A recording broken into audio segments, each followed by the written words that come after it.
Back now to the United States, and another 5.2 million Americans filed for unemployment benefits last week as the economic toll of the coronavirus spreads. 22 million people have lost their jobs in the US in the last month alone. That's roughly the equivalent of all the jobs added since the 2008 financial crisis. Well, our business editor, Kate Moody, is standing by. Kate, how do the latest numbers stack up to the record-breaking totals of previous weeks? Well, Alex, it's a sign of just how severe this crisis is that 5.25 million new claims counts as a slowdown from previous weeks. Never before have so many Americans been put out of work so quickly. If you take a look at this graph, you can see the weekly average before the lockdown started in the U.S. was hovering around 300,000. There are still reports now that state unemployment offices who had gotten used to those sorts of numbers have been so overwhelmed that they've been unable to process all the claims they've been receiving. So there is a bit of a backlog there. The big question now is whether the U.S. labor market has turned a corner. Is this as bad as it's going to get? Analysts broadly think that the weekly numbers may have peaked now, but that an upturn in the labor market is certainly far from coming. Goldman Sachs, for example, expects some 38 million jobless claims by the end of May. That would mean that we're a little bit over halfway there.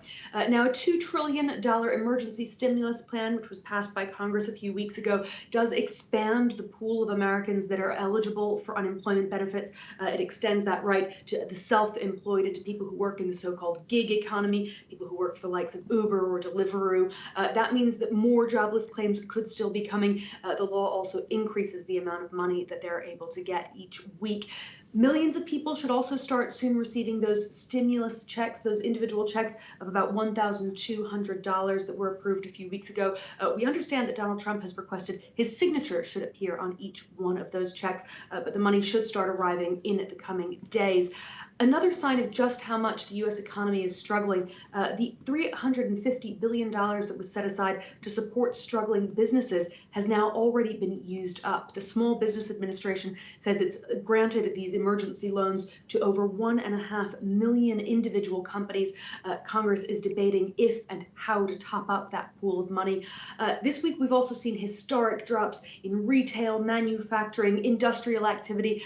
When you add in these jobless numbers, it paints a really stark picture of just how deep and widespread the economic damage is being done by the pandemic in the world's largest economy.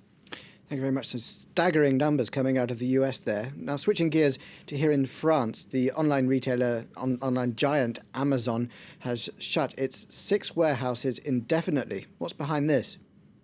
Well, this is all about a court order from a few weeks ago, and the problem here is that Amazon, of course, has seen a huge jump in online orders since the lockdown took place, and there have been concerns about the health and safety conditions for all the thousands of workers who are employed in those warehouses. Now, this shutdown is initially for 5 days, but the head of Amazon's operations here in France said that he cannot put a date on when those centers will be able to reopen.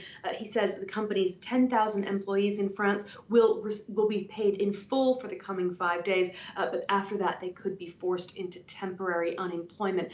Now, we've heard these complaints about working conditions at warehouses around the world, especially here in France, though. A French court on Tuesday ordered the online giant to review its health and safety policies and in the meantime reduce its shipments to only essential goods.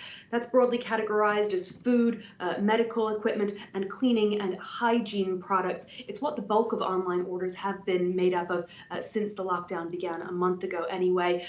Amazon management, though, saying those guidelines are not clear enough.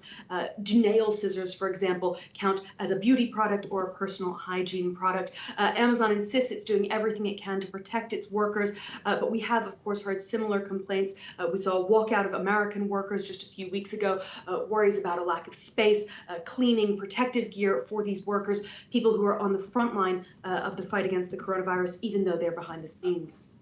Thank you very much for all that latest business news, Kate Moody, for us there.